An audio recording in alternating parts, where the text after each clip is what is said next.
Yes, it was a long-term study funded by NIH NIDA, for which we are grateful, that identified and enrolled and worked with youngsters who were truant, who were brought to the Truancy Intake Center at the Juvenile Assessment Center or referred by a diversion program for truants located in the court system to deal with youngsters and serve them who had substance use issues.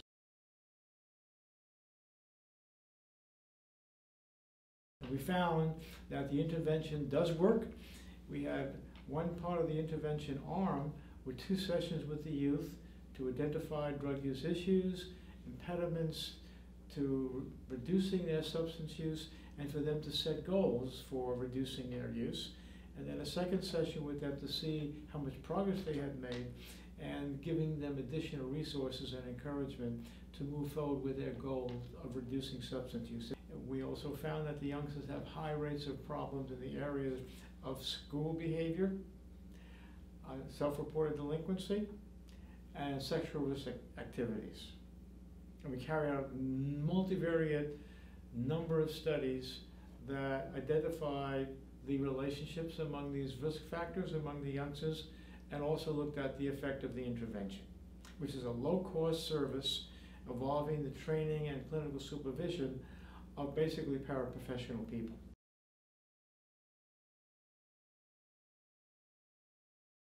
The implications are that truant youths are not a chance phenomenon of kids who are at the wrong place at the wrong time. Many youths don't go to school because they have psychological issues that create impediments and discomfort attending school. The prevailing policy in many school districts is to treat them as management problems with heavy sanctions, without identifying the underlying problems they present and doing some remediation of those problems by placing those youngsters in appropriate services. We really need to change that because the rates of truancy throughout this country are very, very high, and it begins a path of failure in school that is a pathway towards involvement in the justice system over time. We need to change current policies to provide for quality assessment and intervention services for these youngsters. Right now, truancy in many school districts is a sanction-oriented response to truancy, and truant youth have a low priority for school involvement in making a difference in their lives.